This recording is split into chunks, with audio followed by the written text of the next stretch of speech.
that. It But wasn't, yeah, it wasn't right up to the Civil War that the southern states pretty much depended on cotton. That was about they, the major commodity, wasn't it? Because I know, when you got to the Civil War, the Confederacy was pretty much dependent on cotton, and that was all that they had back in the Confederate dollar until it went to zero. yeah, well, then And they tried to blackmail Britain, by threatening to cut the supply yeah. to our cotton mills, until we just went and found other sources, and then they tried to switch it back on again, and then we weren't buying, so that sort of accelerated their collapse. Yeah, well, Yeah. that the whole thing with like when Eli Whitney invented the cotton gin in the early 1790s, it was a simple thing. It was a net that you just basically put cotton and you turn the Mm. and that caught the seeds and kept separated them, and suddenly cotton becomes king cotton. By within 20 years the South is completely dependent on that, and I think at one time about 90% of the world's cotton was coming from the American South. Mm. And that became, well, like anybody else would find out, if you're in any kind of business, you really need to diversify, because Definitely. simply, yeah, if you put Mm. all of your eggs in one basket, circumstances are going to change. And by 1819 is when the price of cotton reached its all-time high. So for the next 40 years, with a glut of cotton, the price was coming down. But again, all the people were thinking like, okay, well, we get cotton wears out soil. We got to get more land. We got to get more slaves and all that kind of thing. Mm. And it was just something that, yeah, there was talk, among some in the 1840s and the early 1850s about, having some kind of like a buyout where slaves would be emancipated and the owners would be compensated. But, nobody really jumped at that. And then there were plenty of people who were saying that, well, then there were plenty of people who did emancipate their slaves. Others were saying there's nobody that can, take this away from me, and I defy anybody to do it. And usually, when you get troubled times, all of the most, kind of immoderate voices are the ones people tend to listen to, So that was kind of you see, there was the idea.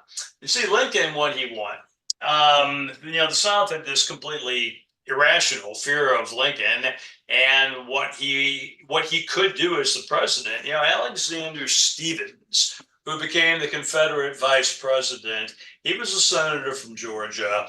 And when Lincoln was elected, he wasn't happy. But he also said to his people, his Georgia people and the you know Alabama people, everybody in the South, he said, you guys just need to just keep your powder dry here, because the president cannot do very much. And Lincoln actually did say, I will stand right now in favor of an amendment to the Constitution stating that slavery will exist where it is in existence now. He said, Mm. he said, I will not stand for slavery going into Kansas or going Yeah. into Mexico. He said, but where it is now, we can amend the Constitution to say, and that way you can see that I am not this, wild-eyed abolitionist. But again, the South was, that was the only sensible advice that was actually offered at the time, Mm. And Stephen said, we stay in the Union, we can go ahead and, we can have a big say in the future direction of the Union. We leave, and the House is going to come down on us, because Lincoln has said, he will not allow secession. And of course, down in the South, they're like, they can't fight. We'll show them who's boss and all that kind of thing. Mm. But other guys were saying, no, there are Irish, there are Polish, there are Hungarian immigrants who are coming to this country who will put on a blue uniform and come down here in the hundreds of thousands to go ahead and to lay waste to everything we've got. And this is going to be terrible for everyone. But again, I think it was in the six, major southern states down there. Lincoln did not get a single popular vote, not one in Right. all. In, yeah, Georgia, Alabama, Mississippi, he didn't get one vote. And Mm. I mean, they all hated him, but you have to look at that as some kind of election fraud because anybody is going to get one vote. But they were Yes. again secession was pretty much the South's, and people will say, well, what happened last, year, our Mm. last election never happened before. Well, it happened before. The South was trying to negate the 1860 election by leaving the Union. Yeah. Mm, Weren't they just itching for an excuse? Well, I would have thought. Yeah, I think a lot of them were, Mm. they thought too, like you said, the whole thing with world demand for cotton was going to save them. Mm. And that was something that I don't know if anybody. It wasn't really until Shiloh in April of 1862 that the country realized that this was not going to be a very simple, easy war that, you'd have a couple of shooting matches and it's all over with. You had, I think, Shiloh about 25,000, casualties in 2 days of fighting, and nobody expected that. That was in the newspaper, 25,000 dead. And people were like, that must be a misprint. They can't really mean 25,000 guys were killed, but they Mm. were, And the South wasn't going to quit, and nobody in the North ever foresaw this happening. And of course, it grew bitter and more bitter Mm. as the war dragged on even longer, The So, inevitability about the whole thing, I would have thought, really. But yeah, the wheels are in motion, I don't think there was any way to stop it. It was an ulcer that had to be it's going to have to be, advanced.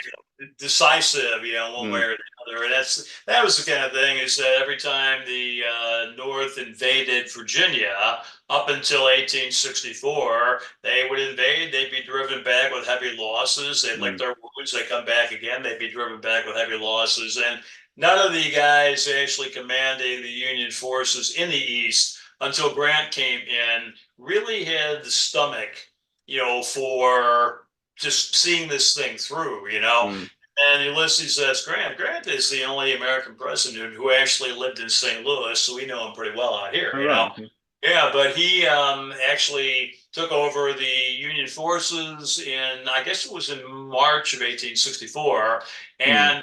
and moved into Virginia with huge, numbers, and was like the earlier guys, he was beaten pretty badly in a number of engagements, but he did not retreat and go back to Washington and regroup or whatever. He said, "All right, we're staying here Mm. and settle down on this, line, and we're going to fight it out if it takes the rest of our lives." Mm. Well, the point is, I mean, the North could afford to do that. They had the heavy industry. They had more reserves of manpower. I think the only hope of the South was to win quick, Yeah.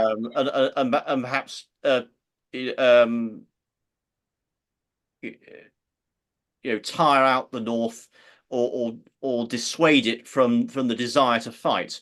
Mhm. But realistically, I don't think the South ever had any realistic prospect long term of winning. They hadn't got the industry, they hadn't got the limitless, well, not limitless, but they hadn't got the numbers, Numbers. Yeah. in my view, to sustain a long war. It was just Well, and Jefferson tying to Davis, nothing.